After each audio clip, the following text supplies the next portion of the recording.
자, 오늘 본문 창세기 15장은 그 앞서 14장에 이제 아브라함이 전쟁에 갑자기 뛰어들어서 기적 같은 승리를 거뒀던 그 사건 직후에 이제 하나님과 아브라함 사이에 있었던 이 대화의 이야기를 전해주고 있습니다. 자, 이때 아브라함은 자신이 가는 길에 대해서 다시 돌아보는 시간을 가지게 되었습니다. 그걸 우리가 알 수가 있습니다. 잠시 아브라함은 자신의 삶의 길이 끝나는 것 같은 그런 고민을 했던 것입니다. 그때 하나님께서 오셔서 아브라함과 대화하시고 이 아브라함을 통해서 이루어질 하나님의 약속을 이제 다시 한번 확인시켜 주시면서 아브라함이 갈 길을 제대로 갈 수 있도록 만들어 주셨습니다. 우리가 이 내용을 이렇게 말할 수가 있겠습니다. 자, 먼저 15장 1절 말씀을 한번 보시면서 이 표현을 좀 눈여겨보면 좋겠습니다. 하나님께서 아브라함에게 이제 하신 말씀인데, 두려워하지 말라. 나는 네 방패요 너의 지극히 큰 상급이니라. 이 말씀을 이제 먼저 하셨습니다.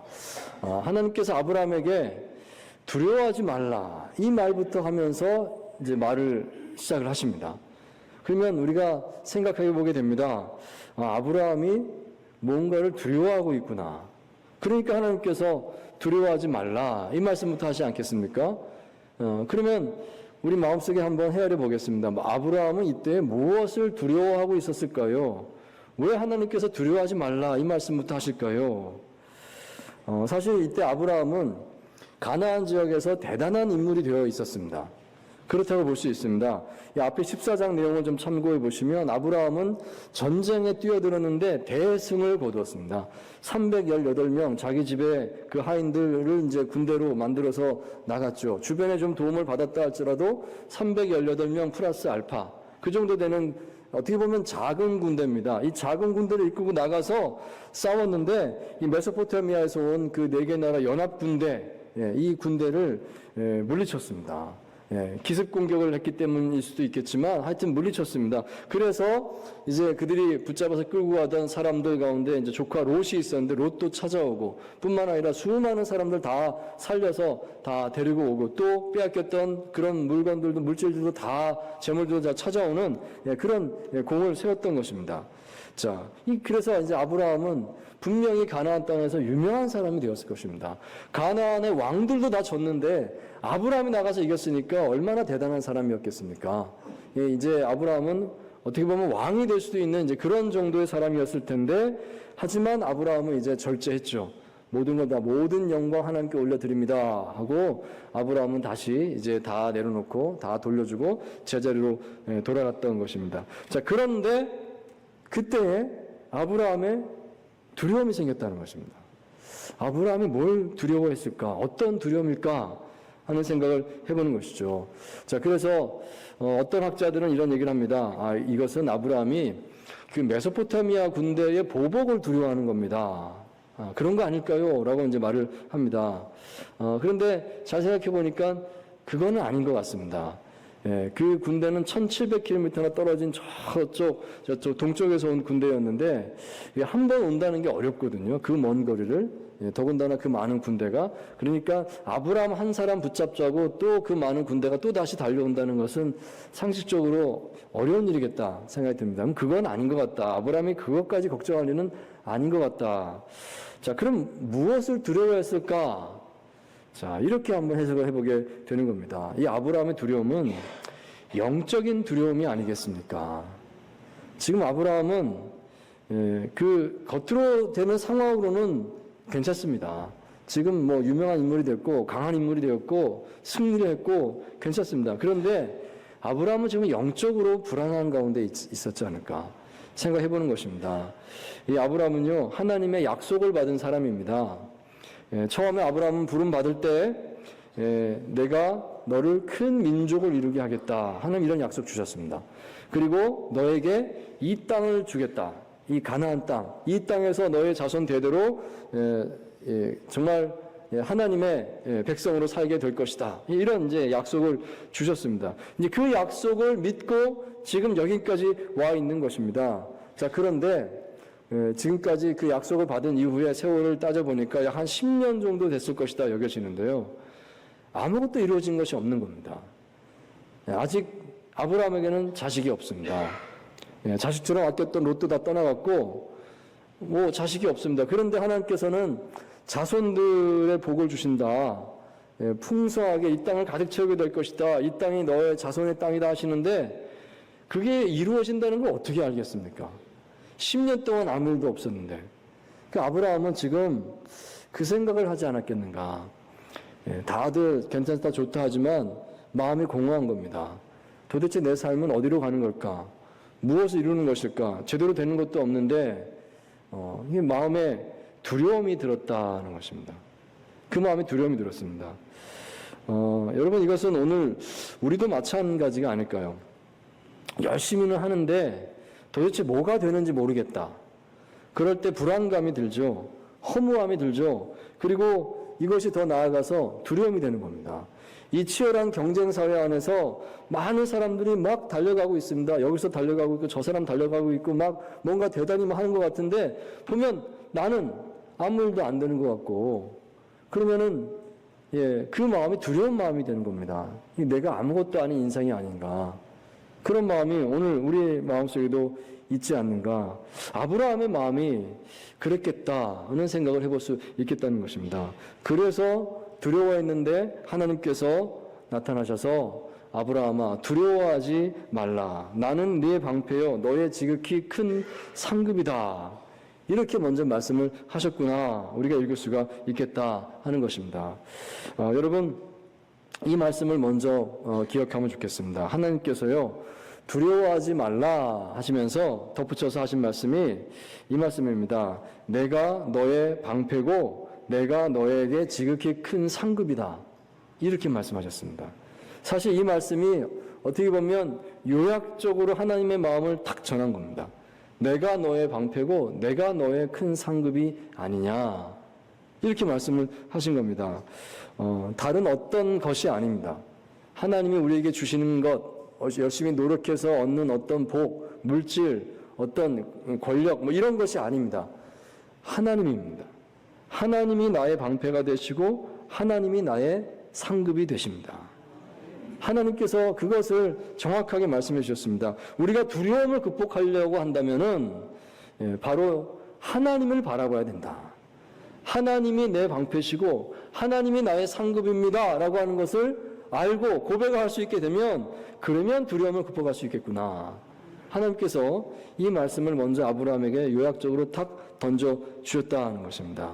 자, 그런 차원에서 이제 오늘 본문 말씀 보시면 이제 하나님과 아브라함이 이제 대화를 나누는데 두 가지 주제로 깊은 대화를 나누는 걸 볼 수가 있습니다. 이제 이 말씀 속에서 우리는 오늘 우리에게 주시는 이 믿음에 대한 소중한 교훈을 찾을 수 있겠습니다. 우리 함께 본문을 살펴보겠습니다. 자, 첫째로 우리는 삶의 막연한 상황에서도 끝까지 하나님 신뢰하기를 선택해야 하겠습니다. 끝까지 하나님 신뢰해야 됩니다. 그 끝까지 신뢰한다는 것은 내가 그 구체적인 방법은 모른다 할지라도 하나님께서 반드시 이를 이루실 것입니다. 그것을 믿는 것이다 하겠습니다. 자, 2절에서 5절까지 말씀을 우리 다시 한번 읽겠습니다. 한 절씩 교독하겠습니다. 제가 먼저 읽고 다음 절 읽어주십시오. 아브라함이 이르되 주 여호와여 무엇을 내게 주시려 하나이까 나는 자식이 없사오니 나의 상속자는 이 다메섹 사람 엘리에셀이니이다. 내 집에서 길린 자가 내 상속자가 될 것이니이다. 여호와의 말씀이 그에게 임하여 이르시되 그 사람이 네 상속자가 아니라 네 몸에서 날 자가 네 상속자가 되리라 하시고 그를 이끌고 밖으로 나가 이르시되 하늘을 우러러 묵별을 셀 수 있나 보라. 또 그에게 이르시되 내 자손이 이와 같으리라. 아멘. 아멘. 자, 여러분 이것이 오늘 본문의 아브라함과 하나님 사이의 첫 번째 대화였습니다. 먼저 아브라함이 문제 제기를 합니다. 하나님, 저에게 뭔가를 주시려 하시는 것인가요? 내가 너의 큰 상급이다 하나님 말씀하시니까 아마 그런 마음이 든 것 같습니다. 하나님, 저에게 뭔가를 주시려고 하시는 것인가요? 자, 그렇지만 하나님 이거를 아십시오. 내게 무엇을 주시든 저에게는 아들이 없다는 거 기억해 주십시오. 이 말부터 하는 겁니다. 제가 할 수 있는 최선은 저의 종들 가운데 가장 신망 있는 엘리에셀을 상속자로 삼는 거 아니겠습니까? 아브라함이 이렇게 말을 했거든요. 이 말은요, 당시 이제 가나안의 풍습을 가지고 말을 한 겁니다. 자식이 없는 집에서는 이제 데리고 있는 종들 가운데서 가장 신망 있는 종을 세워서 아들처럼 그에게 상속을 주었다. 이제 그런 것이 풍습이 있었기 때문에 아브라함이 그 풍습 얘기를 지금 하는 겁니다. 그런데 골자는 뭐냐면은 하나님 나에게 자식이 없는 거 하나님도 아시잖아요. 그 얘기를 이제 이렇게 애둘러서 이렇게 말하고 있구나 하는 것입니다. 근데 내가 자식이 없는데 하나님 나에게 무슨 상을 주겠다는 겁니까? 주셔도 물려줄 수가 없습니다. 지금 이 말씀을 지금 하는 것입니다. 이때가 이제 아브라함이 하나님의 약속을 받은 지 한 10년쯤 지났을 때였다 말씀드렸습니다. 이 10년쯤 지났는데 아무 일도 안 일어났으니까 아브라함이 이렇게 말하는 건 어떻게 보면 자연스러워 보입니다. 내가 할 수 있는 최선은 그거 아닙니까, 하나님? 여기 풍습이야 그렇습니다. 우리 종들 가운데 한 사람 엘리에셀, 저에게 내가 상속을 해야 될 것 같습니다. 하나님 아시지요? 이렇게 이제 말씀을 하는 겁니다. 자, 그러자 하나님께서 답을 하셨습니다. 엘리에셀이 네 상속자가 아니다. 네 몸에서 날 아들이 너의 상속자가 되리라. 이 말씀하십니다. 지난 10년간 아무런 변화도 없었고 상식적인 방법으로 이제 그 종 중에 한 명을 세워야 되겠습니다 하다가도 이제 하나님을 신뢰함으로 내가 더 기다리겠습니다. 하나님께서 일을 이루실 줄 믿습니다. 믿었다라고 되어 있습니다. 여러분, 이 말씀이 우리에게 주는 교훈이 있다면 그것은 하나님을 신뢰하기로 결심하면은 제한이 없다 하는 것입니다. 내가 하나님을 믿겠습니다 할 때는요, 무엇이 보여서 무엇이 되어서가 아니라 아무것도 없어도 할 수 있는 줄 믿습니다. 아브라함이 그것을 했다라고 이제 보여주고 있는 것이죠. 내 생각, 내 방법으로는 이제 더 이상 길이 없다 느껴집니다. 참을 만큼 참았습니다. 기다릴 만큼 기다렸습니다. 이제는 이렇게 하는 것이 맞지 않을까요? 합리적으로 맞지 않을까요? 그 방법이 지금 눈앞에 있지 않습니까? 종 중에 한 명을 세우면 된다. 아브라함이 이렇게 생각했습니다. 그래서 그 생각을 하나님께도 말씀을 드렸던 것입니다. 자, 그렇지만 하나님께서 그럼에도 불구하고 아니다, 더 기다려봐라. 더 어렵지만 참아봐라 라고 말씀을 하신다면 하나님이 맞다는 겁니다. 하나님이 맞습니다. 우리는 그런 때에 하나님 신뢰하기를 선택해야 될 줄 믿습니다. 당장은 아니라 할지라도 하나님께서 반드시 그 일을, 약속하신 일을 이루실 줄 믿습니다. 제가 신학대학원에 들어갔을 때 한번 그 이야기 말씀드렸는데 그때 저희 집이 상당히 경제적으로 어려웠었다 이 말씀 드린 적이 있습니다. 어느 정도로 그때 어려웠었는가 하면 이제 학교에서 밥을 먹으려고 그러면 식권을 사야 되는데 그 식권을 내고 이제 밥을 사 먹는데 이렇게 했는데 식권을 살 돈이 없는 거예요. 그래서 이제 종종 점심을 굶었던 그런 때가 많이 있었던 그런 시절이었습니다. 그래서 이제 식권이 없구나, 점심시간인데 그럼 어디로 갈까? 다들 식당으로 가면 거기 따라가기는 좀 그렇잖아요. 그래서 이제 학교에 기도탑이 있었는데 기도탑에 들어가서 기도방에 들어가서 이제 1시간 동안 기도하고 나왔습니다. 이제 금식 기도를 하는 거죠. 근데 기도할 때 이런 기도를 했습니다. 하나님, 제가 금식 기도는 하겠는데 굶식 기도는 못 하겠습니다. 이건 굶식 기도 아닙니까? 하나님 좀 사정 좀 알아주세요. 뭐 이렇게 기도했던 적도 있었습니다. 그런데 어느 날 갑자기 저희 아버지께서 돌아가셨습니다. 평소에 좀 당뇨병이 있으셨는데 그때 좀 관리를 제대로 못 하신 겁니다. 경황이 없으셨기 때문에 아마 그랬던 것 같습니다. 그래서 신장에 갑자기 이상이 생겼는데 이게 이제 급성 폐혈증으로 이어지면서 병원에 좀 몸이 안 좋다 해서 들어가신 지 하루 만에 갑자기 돌아가셨습니다. 저에게는 정말 큰 충격이었습니다. 그때 이제 제 마음에 든 첫 번째 후회가 내가 왜 빨리 학교를 그만두고 직장 잡지 않았을까? 이런 후회가 들었어요. 내가 뭐 하겠다고 이렇게 버티고 학교를 다니고 있나? 제대로 밥도 못 먹으면서 이건 아니지 않나? 비상식적이지 않나? 이런 생각이 딱 드는 겁니다. 그래서 하나님께 이제 마음으로 기도가 나오는데 하나님, 내가 하나님 가라고 그래서 지금 이 길 가고 있는데 근데 도대체 어쩌란 말입니까? 이런 기도가 자연스럽게 나왔습니다. 그래서 이제 속으로 생각을 하게 되었습니다. 다 그만두겠습니다.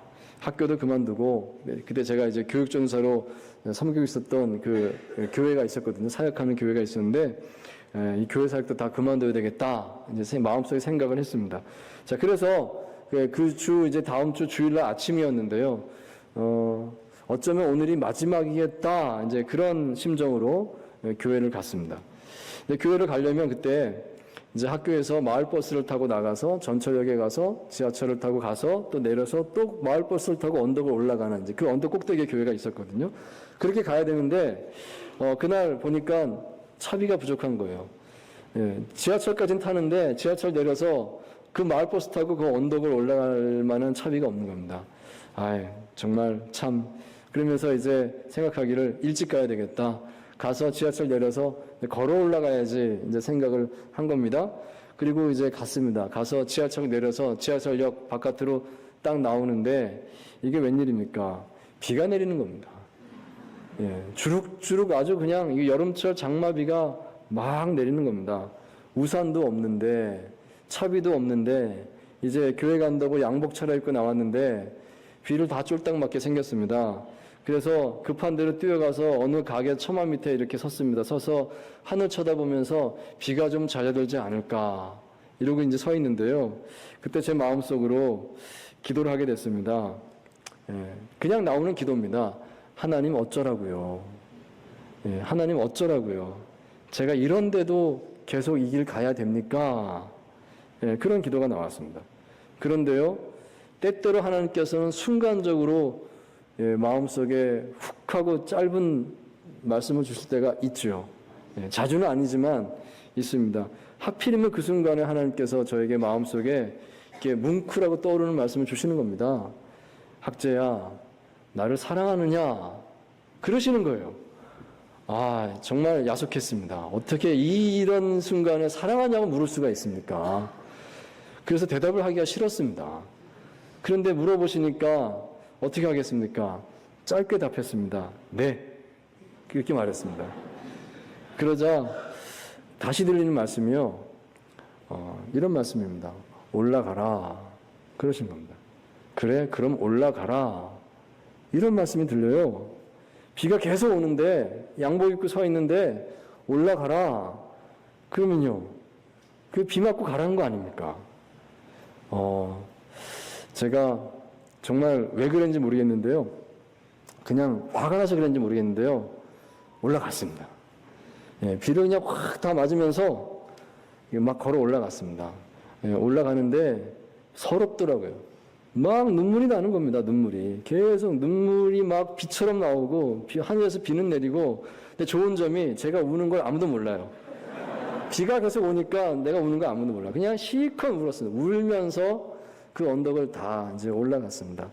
올라가니까 정말 놀라운 경험이었습니다. 마음이 후련해지더라고요. 비를 그렇게 맞았는데 비참해지는 게 아니라 마음이 후련해지고 가슴이 펴지고 담대해지는 겁니다. 그러더니 이제 올라가서 됐다 하더니 그냥 저도 모르게 제 양복 벗어서 툭툭툭 물 털고 머리 다 닦고 좀 말린 다음에 얘들아 예배 드리자. 아동부였거든요. 다 모아서 이제 예배 드리는데 그날 정말 제 생애 명설교를 했습니다. 정말 은혜로운 예배를 드렸어요. 그리고 그 예배를 드리면서 예배를 끝내면서 이런 결심을 했습니다. 그래, 그냥 가는 거다. 없으면 없는 대로, 있으면 있는 대로 그냥 가는 거다. 하나님 책임지시겠지. 그리고 오늘까지 달려왔습니다. 여기까지 왔잖아요. 온 거 보니까 잘 왔습니다. 내 힘으로 할 수 없었는데 하나님께서 하신 줄 믿습니다. 우리가 그런 결단을 할 수 있으면 좋겠습니다. 사랑하는 여러분, 삶의 막연한 상황에 있을 때 하나님께서 그때 우리에게 원하시는 것은 믿음입니다. 믿음으로 결단할 수 있겠느냐? 당장 무엇이 보여야지만 믿음이 나오는 것이 아니라 보이지 않을 때 우리는 믿음의 결단을 할 수 있다고 믿습니다. 하나님께서 그 믿음의 결단을 기다리시지 않겠습니까? 참으로 그래야만 한다면 그렇게 믿음을 하나님께 올려드릴 수 있는 저와 여러분 될 수 있기를 바랍니다. 그 믿음의 결단 위에 하나님께서 역사하실 줄 믿습니다. 자, 두 번째로 또 하나님께서는 우리의 생각을 넘어서는 더 선하고 완전하신 역사를 준비하고 계심을 믿어야 하겠습니다. 자, 본문 7절, 8절 말씀 함께 다시 읽습니다. 시작. 또 그에게 이르시되 나는 이 땅을 네게 주어 소유를 삼게 하려고 너를 갈대아인의 우르에서 이끌어낸 여호와니라. 그가 이르되 주 여호와여 내가 이 땅을 소유로 받을 것을 무엇으로 알리까? 아멘. 자, 이제 다시 하나님께서 주제를 바꾸십니다. 새롭게 다른 주제로 얘기를 하시는데 그것은 땅에 대한 이야기입니다. 하나님께서 아브라함에게 말씀하시기를 내가 너를 저 먼 곳 갈대아 우르에서부터 불러서 여기 데리고 왔다. 그 이유는 너에게 이 땅을 주려고 하는 것이다. 땅 얘기하십니다. 이 땅은 무슨 땅이냐? 곧 가나안 땅이죠. 가나안 땅을 너에게 주려고 내가 데리고 왔다. 이 말씀을 하시는 겁니다. 자, 그러자 아브라함은 하나님께 바로 질문으로 답을 합니다. 하나님, 내가 이 땅을 소유로 받게 될 것을 무엇으로 알리까? 질문합니다. 질문할 말도 하죠. 이 땅을 받으려고 하면 일단 뭔가 좀 조금이라도 뭐 증거가 있어야 되지 않습니까? 내가 이 땅을 차지하게 된다는 일단 좀 자식이라도 많이 낳든지 그러면 내 자손들이 여기 차지하겠구나 될 텐데 이거 내가 이제 자식도 없는데 나이는 많았고 이제 내가 죽으면 끝나고 없어지는데 내가 이 땅을 어떻게 차지합니까? 그런 생각도 안 들지 않습니까? 그게 현실인 것입니다. 그러니까 아브라함은 당연히 이런 질문이 나옵니다. 하나님, 내가 이 땅을 소유로 받게 될 것을 무엇으로 알릴까? 여러분 이것은요 아브라함이 하나님께 대해서 어떤 반항했다 이런 것보다는 그냥 자연스러운 그 반응이 나왔다라고 볼 수 있겠습니다. 예수님께서 십자가에 달려서 돌아가시기 직전에 그 십자가상에서 고통 중에 계실 때에 누가복음에 보시면 예수님 십자가의 좌우에 강도들의 십자가가 더 있었다라고 기록되고 있습니다. 근데 그 두 강도 가운데 한 사람은 끝까지 예수님을 배척했지만 한 사람은 예수님 향해서 마음의 문을 열었습니다. 우리는 죄인이라서 이런 고통을 당하지만 저분은 의인이신데 이러면서 예수님께 향해서 한마디 말을 하죠. 주여, 주의 나라가 임할 때 나를 기억해 주십시오. 이 한마디 말을 그 강도가 합니다. 죽어가면서. 자, 그랬을 때 예수님께서 그 힘든 와중에서도 바로 답을 하시는 걸 볼 수가 있습니다. 이렇게 답을 하셨죠. 네가 오늘 나와 함께 낙원에 있으리라. 이 말씀하십니다. 그 즉시 그 강도가 구원받은 줄 믿습니다. 그렇게 강도짓을 하고 그렇게 사형당해서 죽어가는 사람인데 마지막에 그 신락 같은 믿음을 고백했을 때 주님께서 그 믿음을 보셨고 그 믿음을 붙잡아 주셨습니다. 그 믿음으로 구원받게 해주셨습니다. 여러분 이것이 하나님의 마음인 것을 생각할 수 있기를 바랍니다. 우리가 조금이라도 내가 믿습니다 하면 그 믿음을 하나님께서 인정하시고 반드시 보실 줄 믿습니다. 그 믿음을 하나님께서 붙잡으시고 인정하실 것입니다. 여러분 힘들 때 어려울 때 바로 그때가 믿음으로 하나님께 인정받을 때인 줄 믿습니다.